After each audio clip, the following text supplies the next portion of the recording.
Hi there, it's Kevin with RogueDeckBuilder.com here with a huge announcement.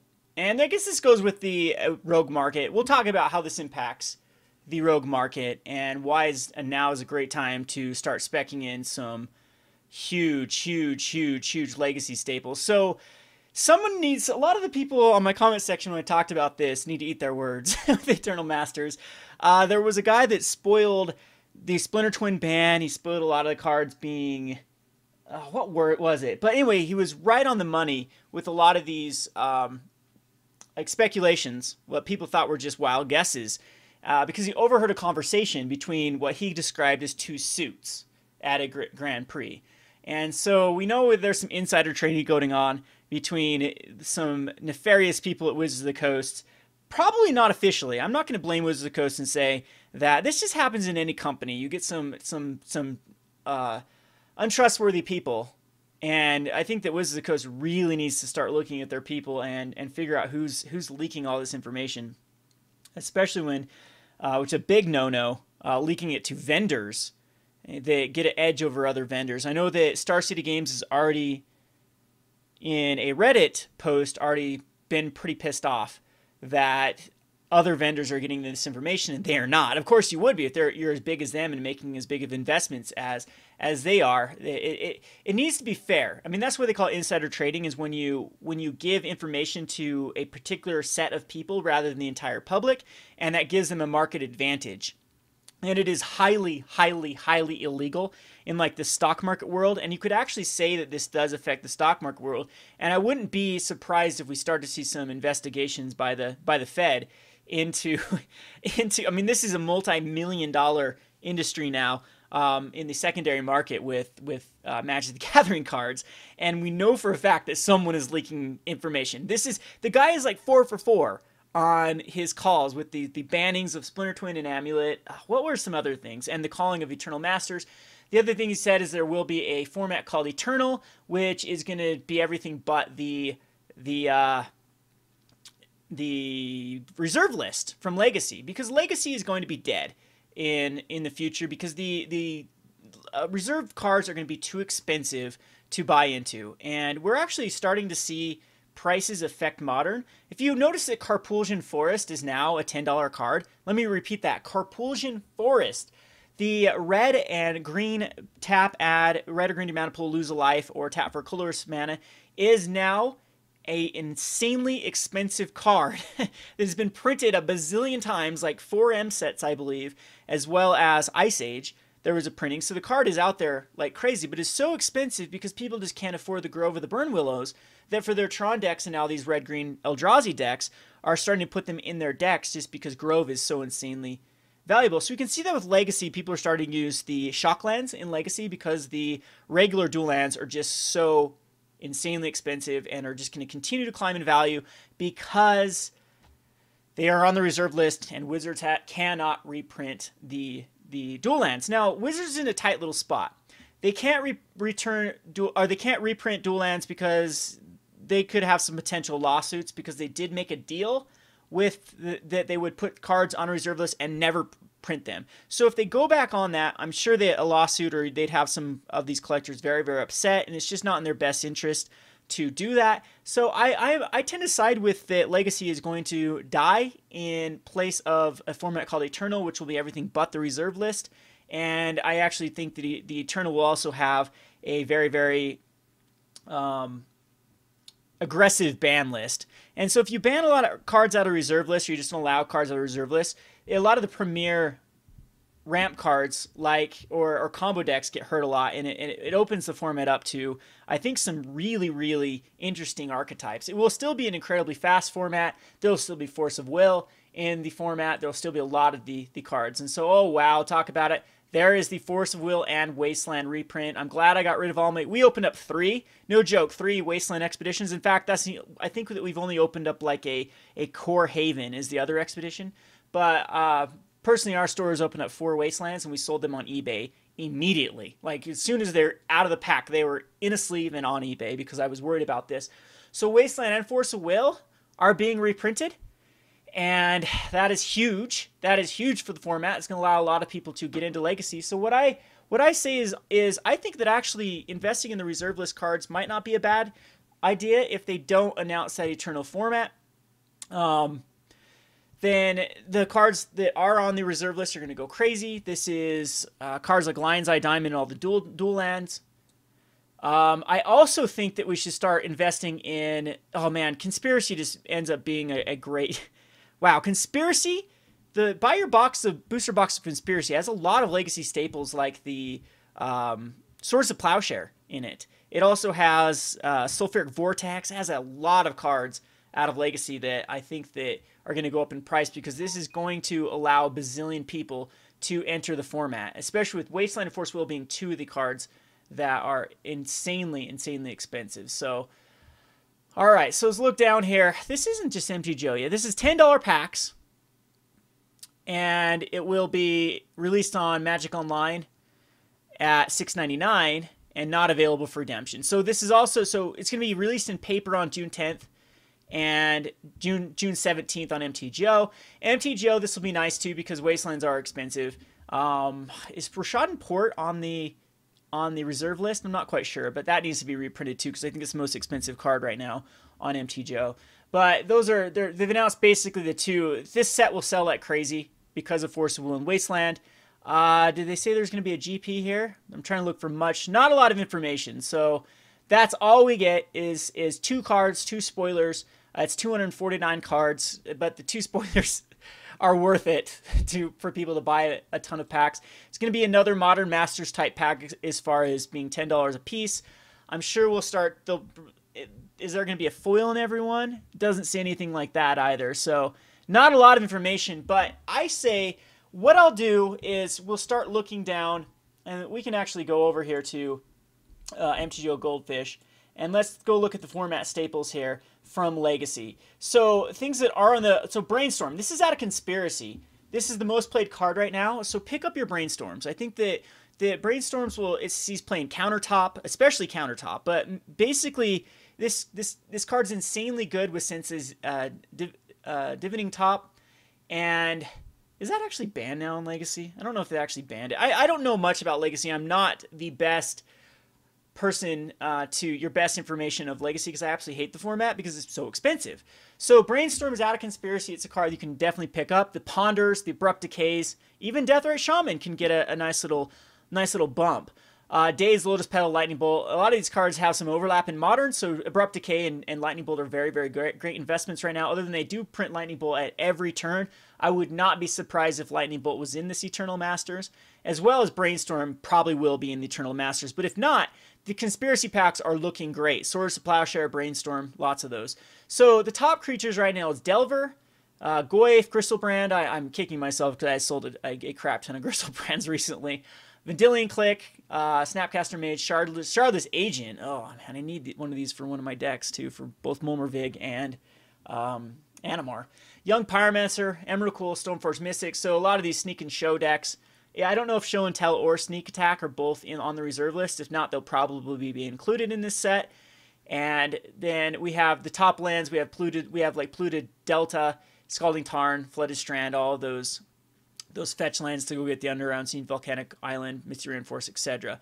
So let's just look at some of the decks, some of the Legacy decks. We have the top dog right now being Shardless Bug, Ancestral Visions. Oh, I picked up so many of these. Let's go pick up Ancestral Visions. I think this is a great pickup. We can just look at some of these decks. Miracles has always been a huge deck. Grixis, Delver, Sneak and Show. We can just pull some of these up and see where we can invest. So cards that are undervalued right now, the Baleful Strix is actually quite low. I think it wasn't just reprinted again, but this was out of Commander of the Mindseas deck. So Strix you can pick up. I think that the Shardless Bug, especially if we take away the ban list or the reserve list, I think that a lot of these cards are not affected by the reserve list. Yeah, Jace is not, Toxic Deluge, Liliana Him, Abrupt Decay, Thoughtseize, Brainstorm. I don't think any of these are on the reserve list. So Shardless Bug is going to be a powerhouse in the Eternal format if the Eternal format does come to fruition. You just lose some Bayous, so no one cares about that. There's nothing on the reserve list. No, I think Norod is on the reserve list. Someone can correct me if I'm wrong. But as far as the main board, it is safe. Completely safe. Toxic Deluge is out of a few commander decks. You can pick these up, and I think they'll go up in value. Thoughtseize Brainstorm, Ancestral Vision is the one that... I think this already did get a spike because we did see people thinking that it'd be unbanned in Modern. But in MTGO... having problems with my internet here. Can't even look at them. I think MTGO is actually quite undervalued, and so we can go ahead and try to pick these up. Miracles, we have the Dividing Top, of course, which is going to go up in value. Just ban this stupid card. Just ban it because it does some just broken things with Counterbalance. Counterbalance, of course, is not on the reserve list because it's out of the Cold Snap. This is a great card to pick up. We have Terminus. This is a huge card to invest in. In fact, you should pick up every Terminus known to man unless... We haven't seen a list right now. Here's the thing. These cards are going to go crazy with the announcing of Eternal. So do with what you can with that information. But you could go into a bad spec. What I mean in that is you actually spec into a card that they are going to be reprinting in Eternal Masters.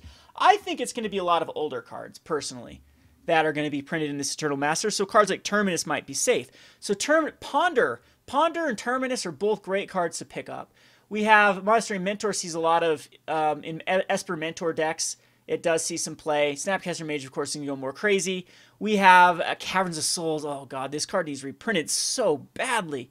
This is going to go in, it's going in all the Eldrazi decks, goes in every tribal deck, goes in a lot of decks in the Legacy format. This card's actually a lot more powerful because the counterspell decks are huge. Force Will decks are huge. And Caverns of Souls is a way to get around it.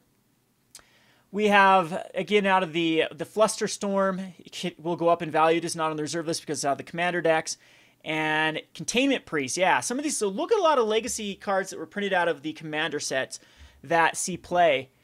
Grixis Delver, we have Young Pyromancer and Delver that don't see as much play as they used to in Modern, but see an insane amount of play in Legacy. Anglers even see play in Legacy. I have, I believe, over 300 copies of Grumog Angler. This is one of the things of buying bulk. I'm going to have to show you the buying bulk. I'm going to show you, I'm going to do a PucaTrade review here. People have been asking me for a PucaTrade update. I might actually do that today and talk about why I still use the service and why I think you also should use the service. I've been very critical of PucaTrade in the past, but I think that it's you can be critical of a service and still like it and still think it's a great service. There are some things that worry me about the service, but as of right now, people are honoring Puca points, so why not use something that people are honoring? It's a great service to get rid of bulk cards like I have done. I've done, I think, over 200,000 Puca points in trades and built 3 commander decks, a bunch of modern decks, and off of PucaTrade. So anyway, I'm going to talk about why I buy bulk. As a store owner, as a local game store, I have that advantage that people come in and sell things like crazy. So one of the things I've been stockpiling is these anglers. I have so many copies of them, and I think that they're going to be a dollar card in 3 to 4 years. And it's like right now I'm making just insane killing on Thought Scours. I have traded probably over 50 Thought Scours on PucaTrade and sold some here and there on other sites or done other trades with them because they currently are going for $1. Spreading Seas is another one that was a common. Ancient Stirrings is another one that people just throw away commons and they do get value. Delver Secrets is $1.50, I believe now, and yeah, around a buck, almost $1.50. And I think that it's very smart to, at least before you throw away your bulk or whatever, you just sift through it really quickly for these obvious cards. I mean, you should be surprised what you find in people's bulk. We have Forked Bolts, Lightning Bolts, Gataxian Probes, Ponders, Stifles. Stifle, again, is out of Conspiracy. Here's another great card to invest in. Daze, Force of Will. Daze and Force of Will, I guarantee, will be in the Eternal Masters. Stifle might also be in the Eternal Masters. Dark Blast, here's another good card. A lot of these cards I think that you can safely invest in. I still think that Terminus would be my overall pick. Terminus and cards that go out of Sneak and Show. We have Ashen Rider, I think, is now going to look like a great pickup. But don't they use Ashen Riders? I thought they did. I think that a lot of Sneak and Shows have. Ashen Rider is the card of Theros that exiles a permanent when it enters or leaves the battlefield. Gristlebrand is undervalued at the moment. It does see a ton of play in Modern. And what is it, going for $12 a piece right now? I definitely think that picking up Gristlebrand's is a smart thing. It just was a GP promo, so I think that it's going to start to recover. GP promos affect the market a lot more than people realize. It killed the price of Gristlebrand and Batterskull, so keep that in mind with the new upcoming GP cards. Emrakul is a 4 of. This is going to be huge. Simian Spirit Guide. This card desperately needs a reprint at 12 bucks a piece. Lotus Petals. These would be great pickups. I think Lotus Petals will be in Eternal Masters. 100% guarantee it will be. And again, Brainstorm, Spell Pierce. Lots of cards you can invest in. Misdirection, another card out of Conspiracy. Conspiracy looking great. Looking like a great set now to have a lot of the format staples. So Burn, I believe, let's go back to Burn. Let's see if Burn is a great card. Let me give you a little of a pro tip too. There is basically this deck. There's 4 Goblin Guides, has the Lava Mancers, has the Chain Lightnings, the Lava Spikes. All of these cards exist in this is why Goblin Guide will never hold a price tag above, whoa, it's above 4 right now.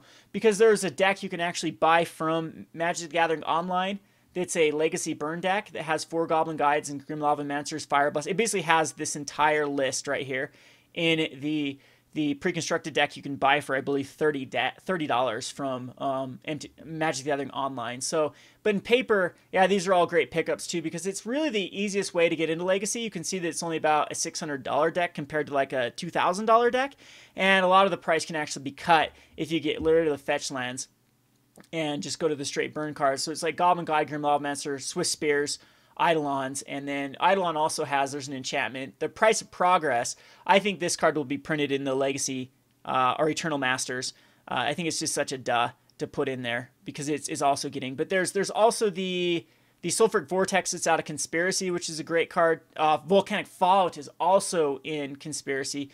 Pyrostatic Pillar is the Eidolon of Great Revel in enchantment form. I think these are great cards to invest in, but I would not be surprised if this was printed in the Eternal Masters. So we'll make as time goes on, I'll try to keep ahead of these spoilers for Eternal Masters, but there is definitely some great, anything I would say from that modern on, like anything that sees that is modern legal right now that sees a lot of Eternal, especially Avacyn Restored and on, or even Innistrad and on. Terminus, insanely good pickup right now. Terminus. Let's say that one more time. Terminus.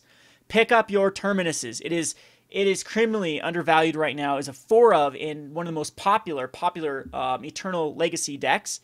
And I think that this is a great... I don't think that Terminus will be reprinted. I think it just got a reprint in another box set. I'm not quite sure if it's in a dual deck or in a commander deck or something like that. But Legacy Miracles, anything that goes in that deck is something you should be focused on picking up right now. I think that it's going to be a hit. I think that Eternal Masters is going to fly off the shelves. It'll probably have a similar printing as the Modern Masters. Casual players will love it. Commander players will love it. Legacy players, of course, will love it. I think it's going to breathe new life into Legacy, and I expect that we're going to get an announcement about the reserve list, either creating a format that does not use the reserve list, or either way, it's going to be great knowledge because we know exactly what to invest in if the reserve list is gone or if the reserve list stays in place. So keep checking back. I love to see your comments if I've missed over some obvious cards. Deathrite Shaman is another one I think you should definitely look into picking up. So I bet a bunch of these are going to start to spike within the next 24 hours. And this is your window of opportunity to invest in those cards. So hope you enjoyed this video. Let me know your top 5 cards in the comment section below. Maybe I'll do a little bit of a prize if the person with the best list of top 5 cards to invest in for Legacy format, I will sift over those lists, and maybe I can send you a playmat or something like that. We'll think of something. Anyway, this has been Kevin with RogueDeckBuilder.com. Thanks for watching.